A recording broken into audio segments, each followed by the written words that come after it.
men and women that you have in front of you here tonight. They have worked very hard to receive this accomplishment, and the acknowledgement that we are giving them tonight is very well deserved. So, what I'd like to do to start off our ceremony is for everybody to stand for the Pledge of Allegiance, please.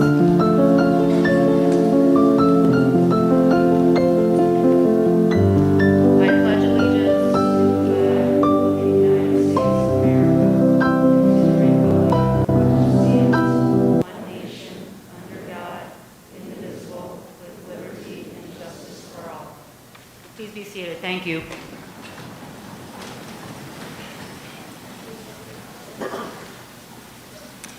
So, we're going to start off our program tonight with our keynote speaker, Dr. Ryba.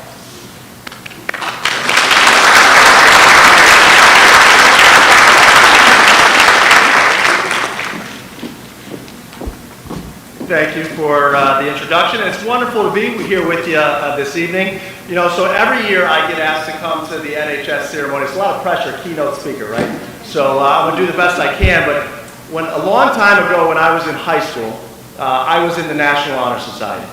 But when I was, I don't specifically know how you get announced here, but when I was announced, they announced it over the PA system, right? So you're sitting in class, they go over the PA system, and they share the names of all the kids that are in NHS, and I'll never forget this. I remember this every time I come to the ceremony. The kid next to me, my name was read, you know, Cameron Ryba, you're inducted to NHS, and he looked at me and goes, "Really? I never thought you were that smart."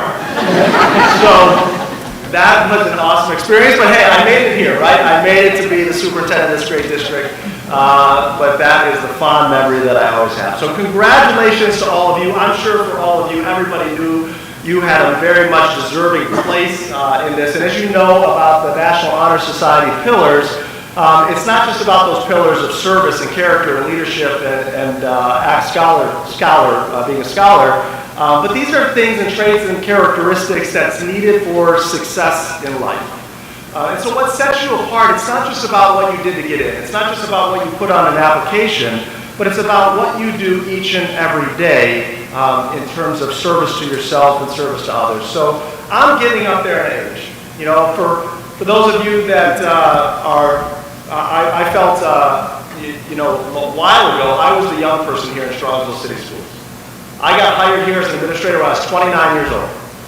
And so I've been here for a while, and I was the young person, and when I was younger, it was all for me, it was about goals, it was about strategy, it was about achievement, it was about getting the job, getting the results, getting the acclaim for what we were able to do. And so I've been doing this for over 20 years now. And I've been leading, I've had a variety of leadership roles in buildings and obviously this organization.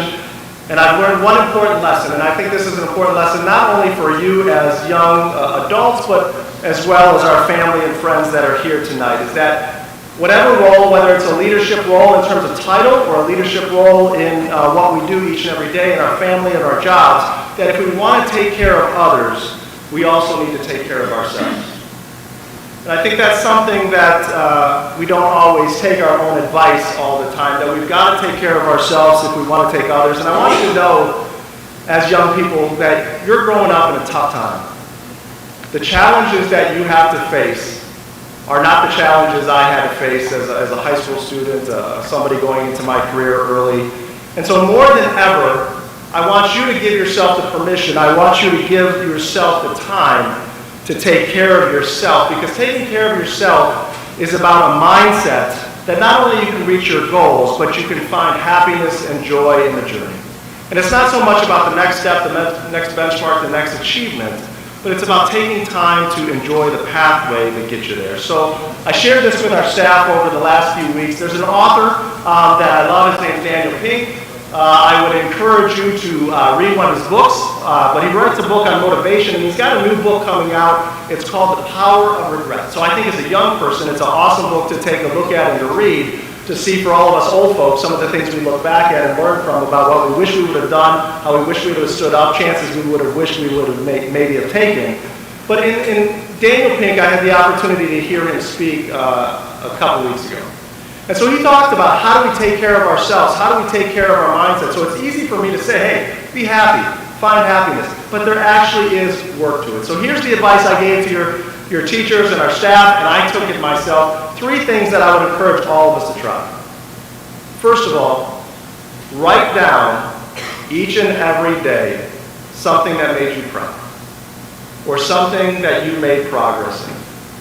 All too often, in today's day and age, or in my work or your school, we focus on what didn't go right. We focus on the things we have to do. But if we take the time, just 3 things, take the time each and every day, even if you put it on I'm trying to be hip now, Snap, right, or a TikTok, or if you just type it in your phone. 3 things that you said, hey, I'm proud of the work that I did today, or I didn't get there yet, but I made some progress. Here's what I found when I did it. I was more motivated. I was more focused. I got to work each day, and I was more energized by what I had to do versus what I didn't do the day before. So every day, get into that ritual, get into that process of writing 3 things down that you're proud about, or things that you've made progress on. The second thing that we can do to take care of ourselves and our mindset and our happiness is build in breaks. How many of you ever really take a break? Not many, right? Adults, students, it's hard to take breaks. We think breaks are taking time off or relaxing or not doing the things we need to do, but breaks are a part of the productivity and the work that we need to do each and every day. I wanted to take a small break before I came here, but I had a meeting before that, and sometimes we don't get those breaks, but work in small breaks. And here's some tips. It's just not about any breaks. Here's some tips when you think about your breaks. Something beats nothing, right? Even if it's 5 minutes or 10 minutes, it doesn't have to be 30 minutes. Something beats nothing. Moving beats stationary. So if you like to walk, if you like to run, if you like to get on the exercise bike, things that I do at work is I'll do walking meetings with people. People in the neighborhood behind the administrative office probably think I'm a little weird because I take loops around the neighborhood. But we need to take breaks, and moving beats stationary, social beats solo. One of the challenges we have today is there is so much isolation that we can have even though we're so connected with technology. Talk with people, be with people, have a social break instead of solo, get outside instead of outside or inside, and then fully detached beats semi-detached. If you're going to take a break, put the device down, put the computer down, put the TV off for a little bit, and take a short break. The energy, the focus, what you're able to do is going to be more productive than if you tried to push through. So in the life of a student, what does that mean? Sometimes you got to study. Probably some of you have jobs, sports, dance, music, all of these things. Build in breaks where you can take care of yourself. And the final thing that I wanted to share with you, in addition to, hey, celebrate those proud moments and the progress, take some breaks in your journey, is those small expressions of gratitude. Share with the people you care about, you love, that are in your life, that they mean something, that you appreciate them, that they're special. It's not only going to make the other person feel valued and feel good, it's going to make you feel good as well. And so I'll give you a starting point. See all those people to the right of you or behind you? Sometime tonight, thank them. Because you're here because of the opportunities, the care, the dedication, the support that your grandparents, parents, families, and friends gave to you. You know, for me, I'm not the greatest person in the world about sharing my feelings or emotions. But it's something that if you do it, if you get through that awkwardness, it's a benefit for everybody. You know, the last thing that I want to share with you, I read a book this summer. It was called The Happiest Man Alive. It was by this guy named Eddie Jaku. He was a Holocaust survivor. Another book that I would recommend, a phenomenal book about his journey. But he said something about happiness. He said, it does not fall from the sky, it's in your hands. Happiness comes from inside yourself. So in life, we not only need to hope for happiness, but we need to put the work in to achieve it. And hopefully I've given you some strategies to achieve that mindset, achieve that work, so not only can you find success in life, but a happiness along the way. So once again, congratulations on achieving this wonderful accomplishment, and I hope nothing for the best and success and happiness for you in your future. So congratulations.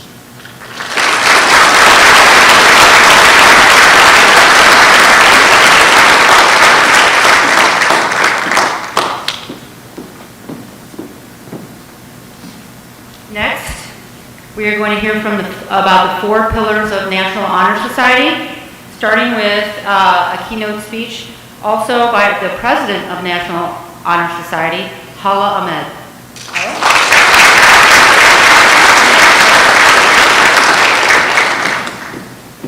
Hello everyone. Congratulations to all our new members on your induction into the National Honor Society.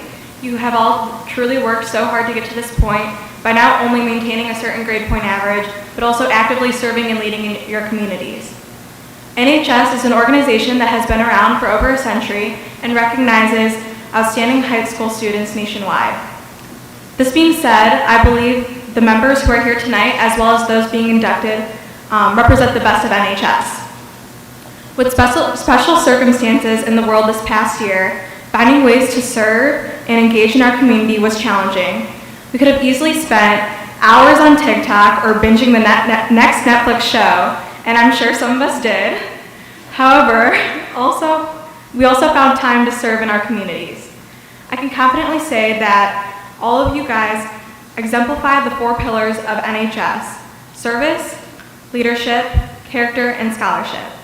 As a member of NHS myself, I am proud to be amongst such influential individuals and know your accomplishments up until this point, and as a member of NHS, are only the beginning of your impact on the world. You took the initiative to be leaders, serve others, and have become beacons of light in your communities. Parents, congratulations, you have raised some truly amazing individuals. I would also like to thank Mrs. Bartell and Mrs. Stonich, our advisors who go above and beyond in order to make NHS run smoothly. Lastly, I'd like to end with congratulating you on behalf of the exec board on your induction.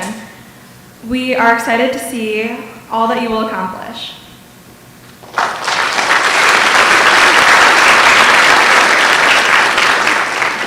And now we'd like to go in a deep dive into our 4 pillars. So I would like to introduce Lauren Dunlap, our secretary, to discuss the first pillar, which is service.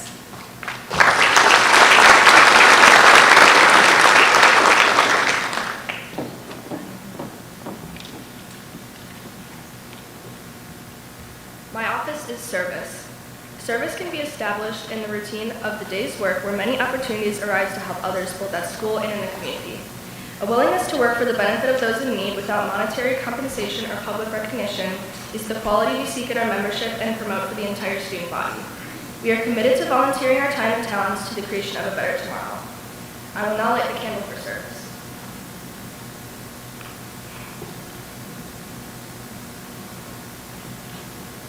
And I would like to introduce Kayla Reinhardt, our social media coordinator.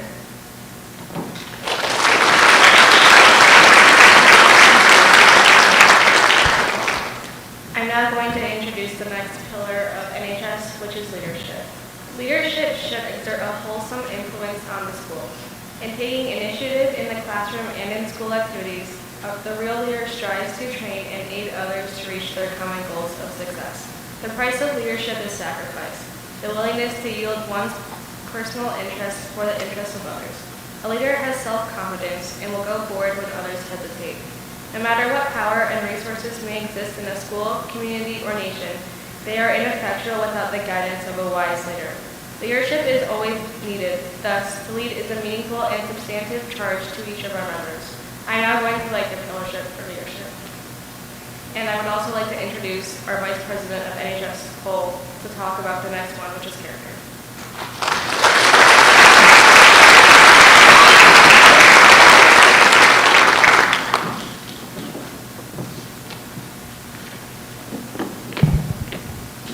Character is the force within the individual that distinguishes each person from others. It creates for each of us our individuality, our goodness. It is that without which no one can respect himself, nor hope to attain the respect of others. It is this force of character that guides one through life, and once developed, grows steadily within. Character is achieved and not received. It is a product of constant thought and action, the daily striving to make the right choice. The problem of character is the problem of self-control. We must be in reality what we wish to appear to others, to be rather than to seem. By demonstrating such qualities such as respect, responsibility, trustworthiness, fairness, caring, and citizenship, we may hope to prove by example that we value character.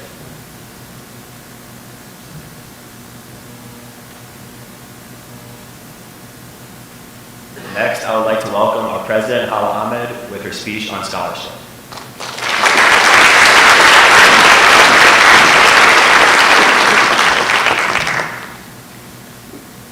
Scholarship denotes a commitment to learning, A student is willing to spend hours reading and studying, knowing the lasting benefits of a cultivated mind. We should continue to learn even when formal education has ended, for human education ends only with the end of life. Knowledge is one great element in life which leads to the highest success and can be acquired in only one way, through diligence and effort.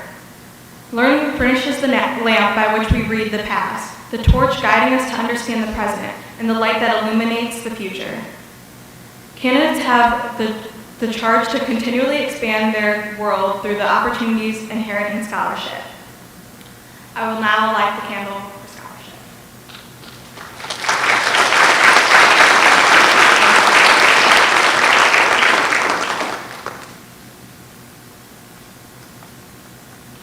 At this time, I'd like to welcome back Mrs. Stonich and Mrs. Bartel to recognize our current members.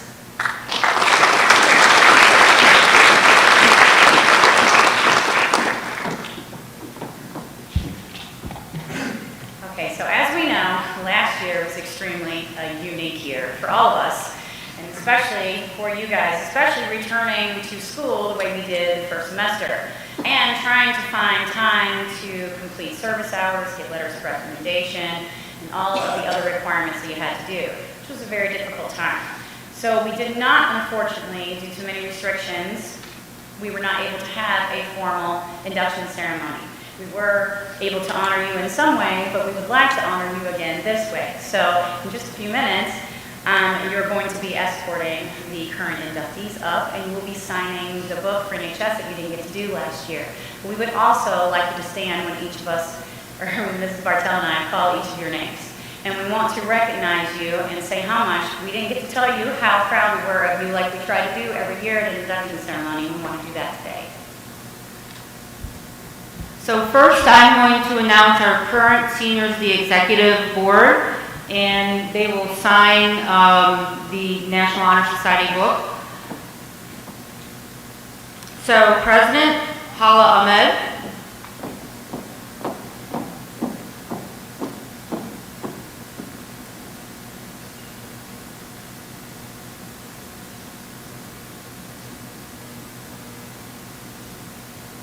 Vice President Cole Smith,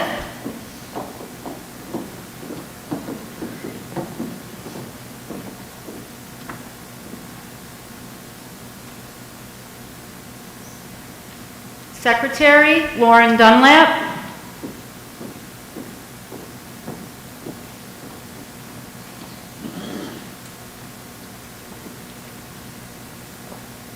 and Social Media Coordinator Kayla Reinhardt.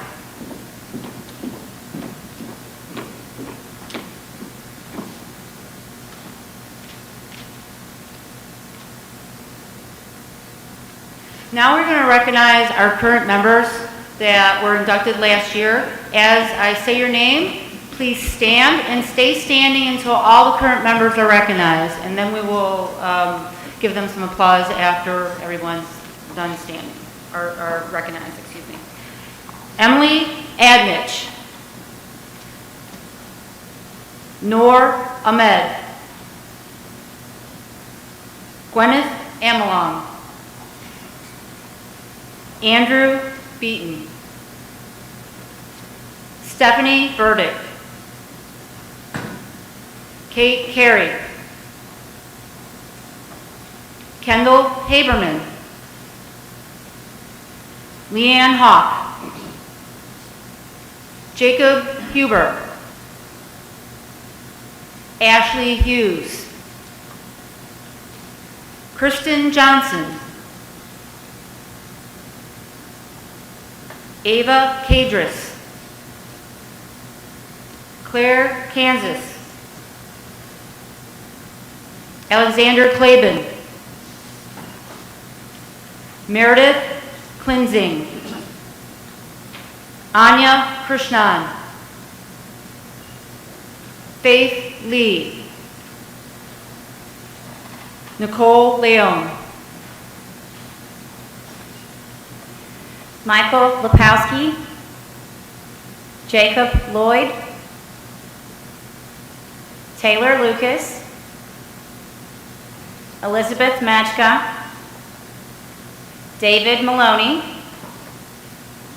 Amelia Matusik, Amanda Mullins, Caroline Niederhausen, Caitlin Oakes, Emma Ogg, Elizabeth Ong, Noah Reagan, Brendan Reinhardt, Zachary Reines, Amanda Schaefer, Nicole Sidlowski,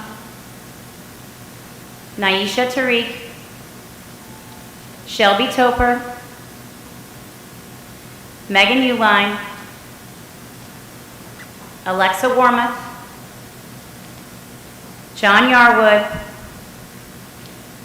and Brooke Zellers. Let's give them a round of applause.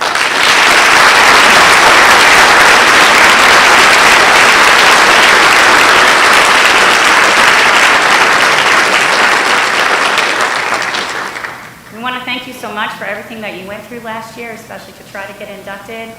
So again, we want to honor and recognize you as well. So please be seated for a second. Thank you. All right, we are going to begin the induction ceremony. So we will have our first row stand up and get ready for the ceremony.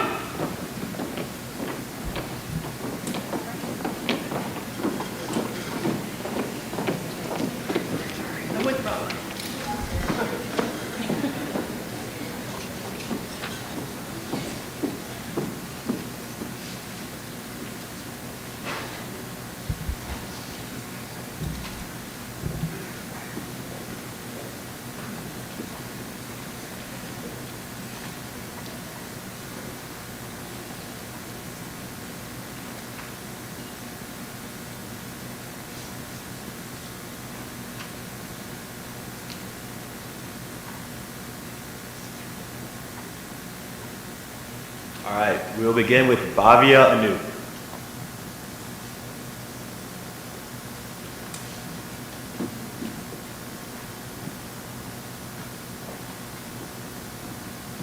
Kayla Astra.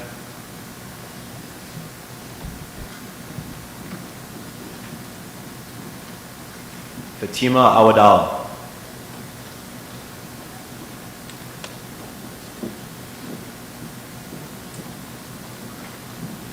Nora Bacon.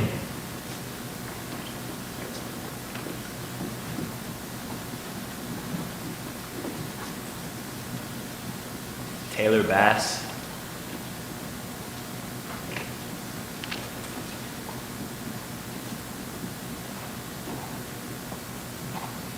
Nick Pagani.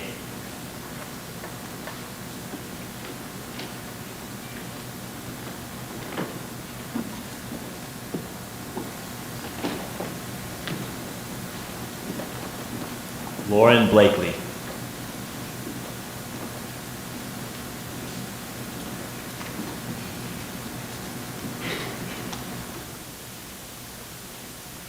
Kylie Burris.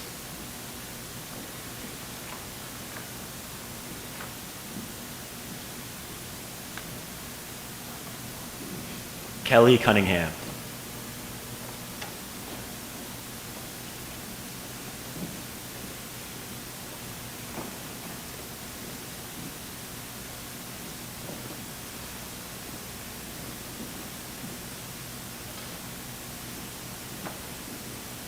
Anaya Darya Prakar.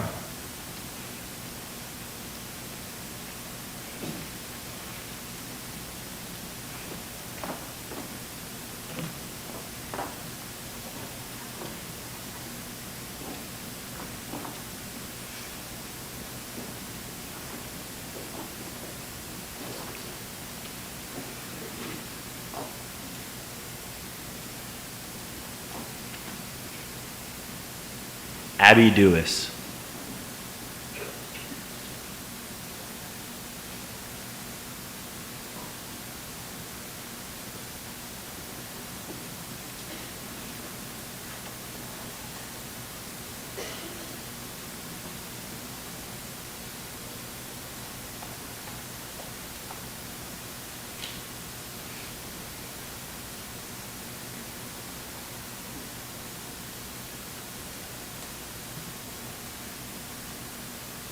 Reese Dombeck.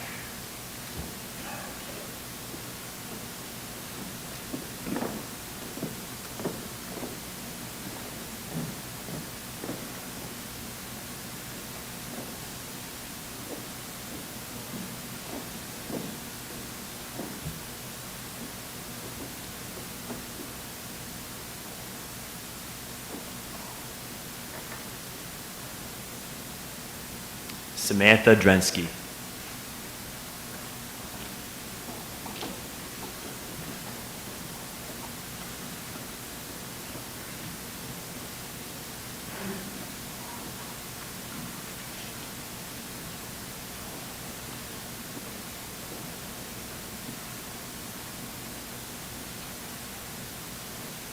Ava Falcioni.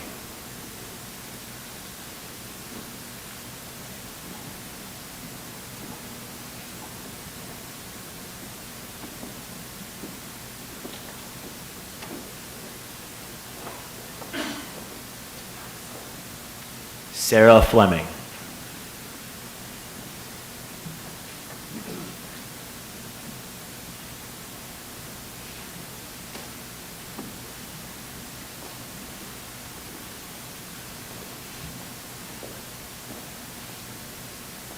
Laura Fogwell.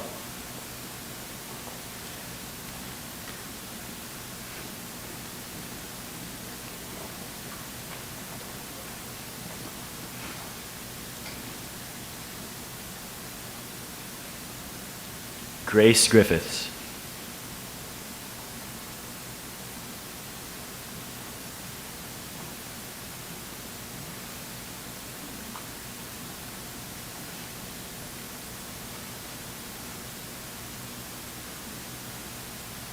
Haley Hightower.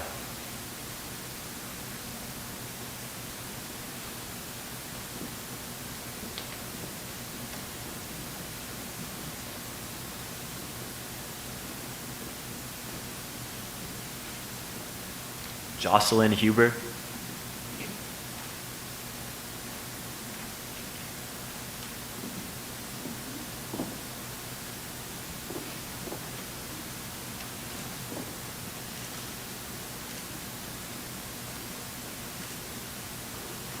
Allison Johnston.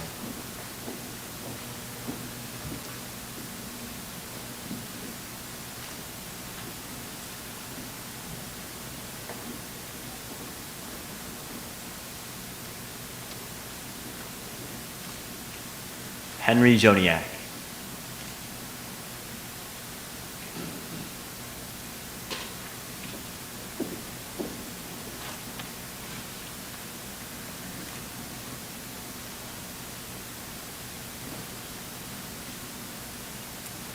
Theodora Kaludis.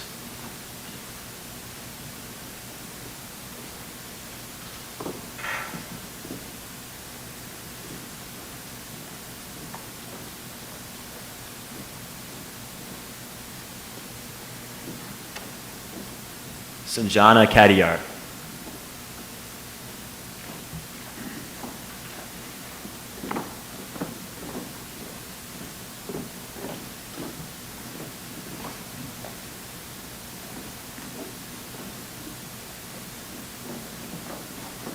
Matthew Caulfield.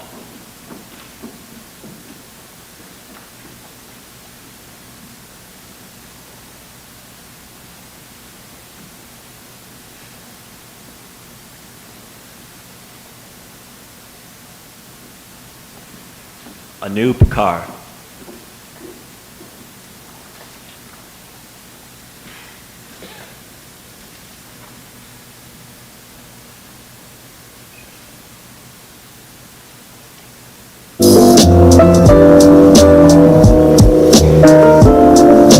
Aubrey Costa.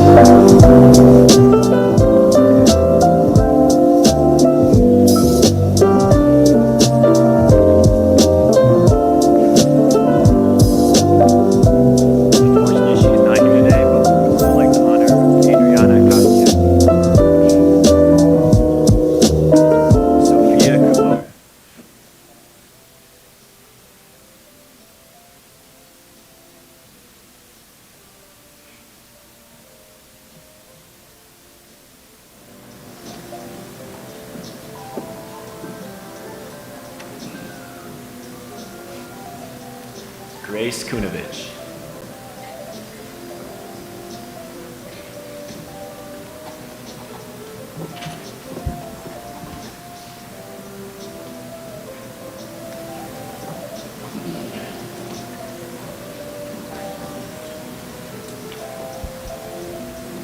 Renee Lavasser.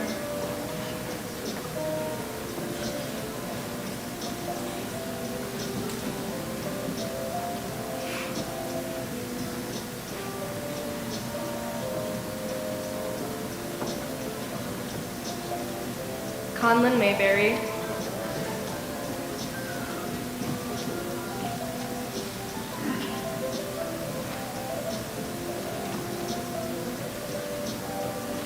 Megan McFadden.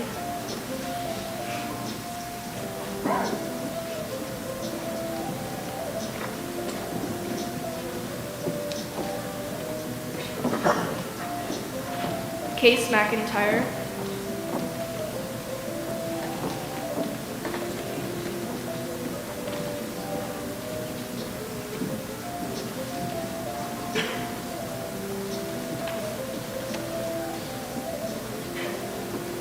Caitlin Milvitt.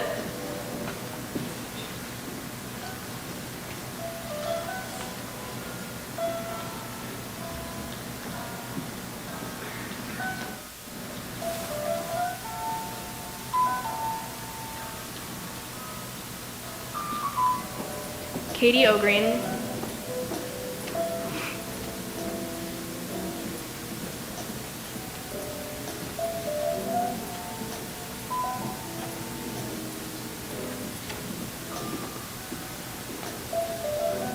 Gibson Painter.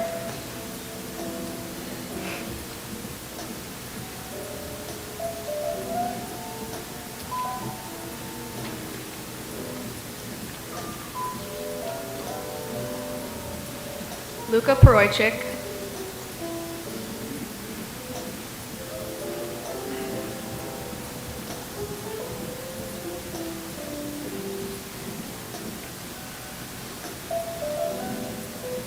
Ria Patel.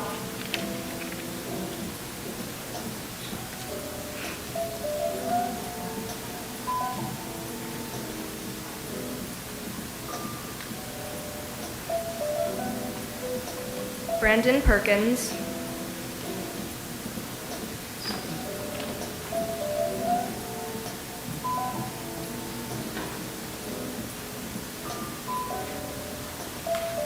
Jackson Parasuti.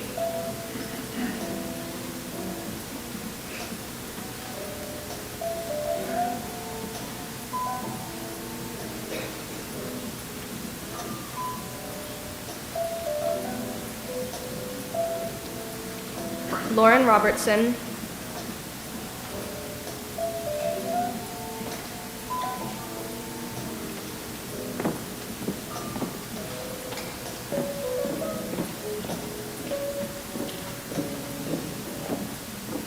Naomi Rohrbach.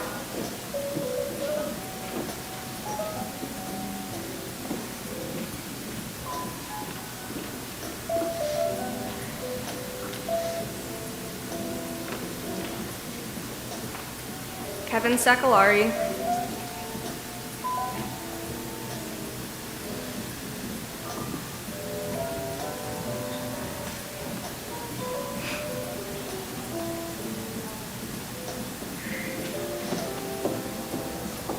Ash Scullin.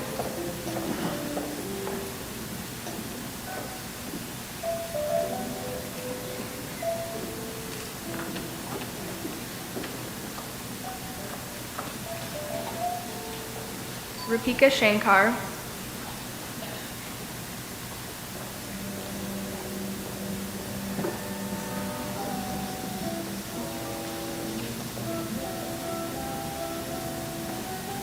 Sophia Simmel.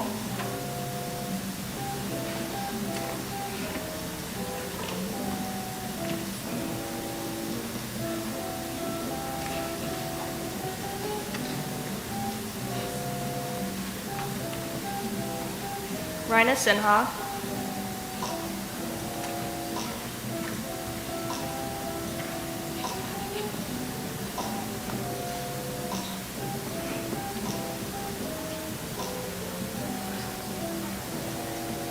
Catherine Smith,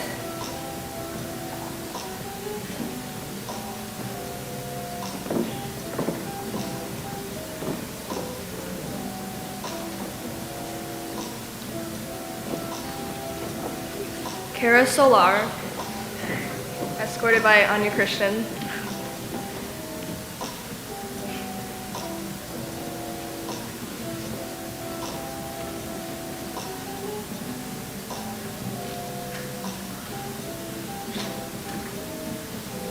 Caitlin Such,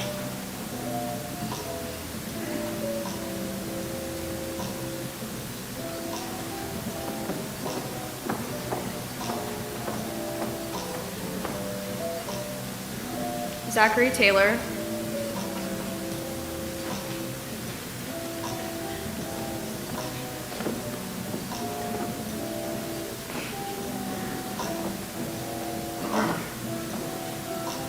John Tedeschi,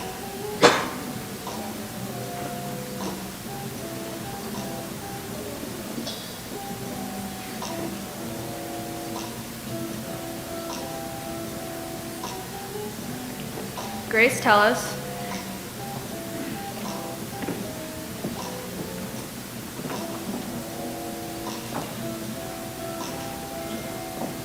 Caitlin Thomas,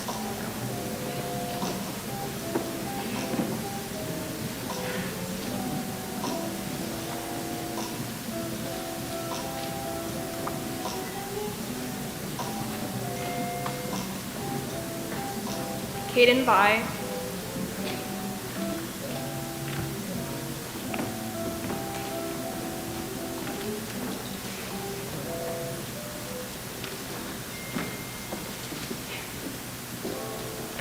Madeline Walcher,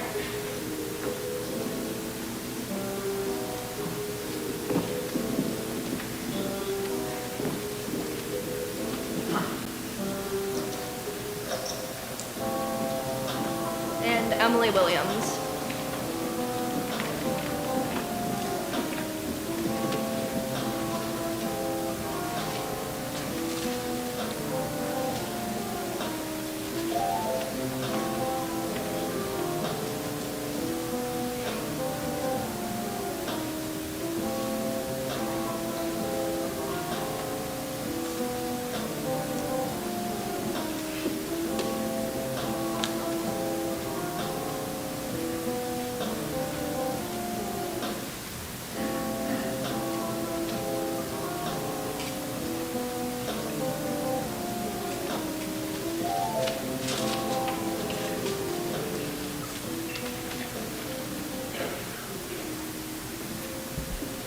If everyone could give a round of applause to all new inductees.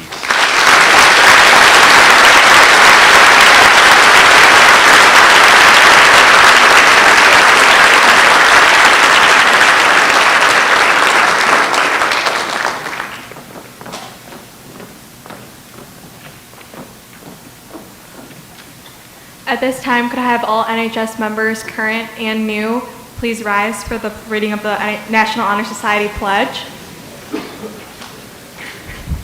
Please say it with me as I read along.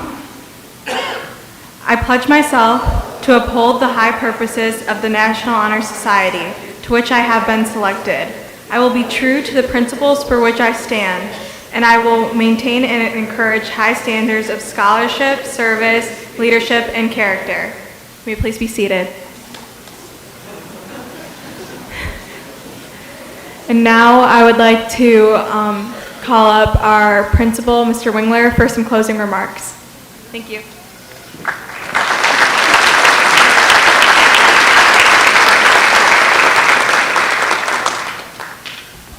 Good evening.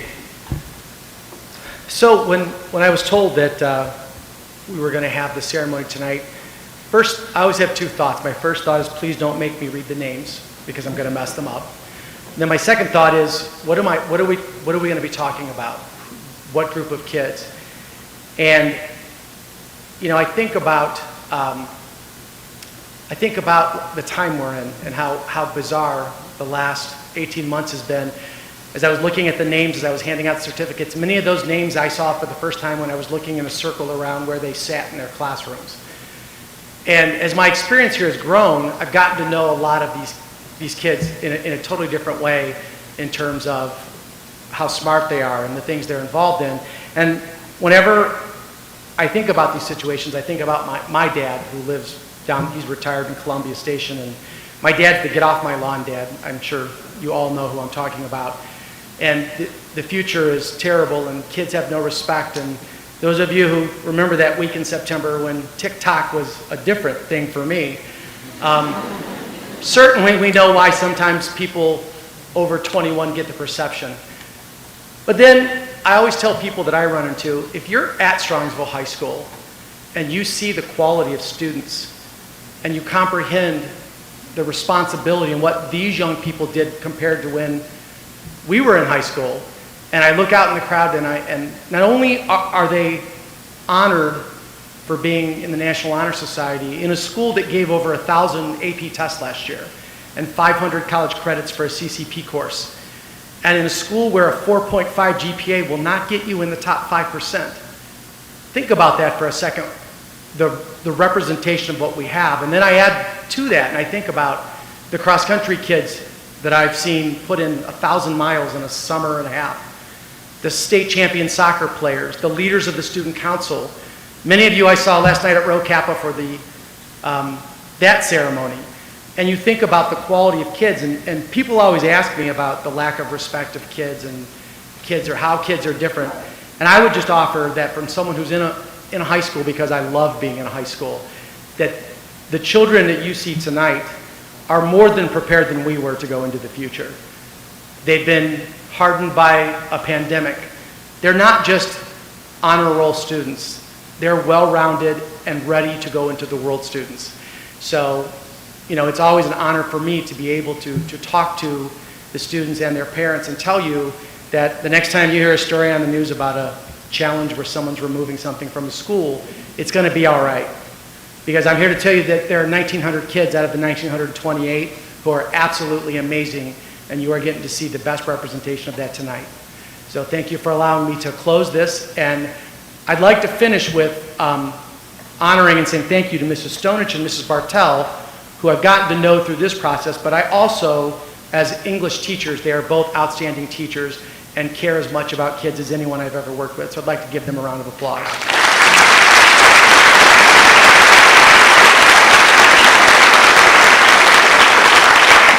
So again, congratulations on your honor. I would like you to stay for a little bit if you'd like. There will be refreshments in the cafeteria.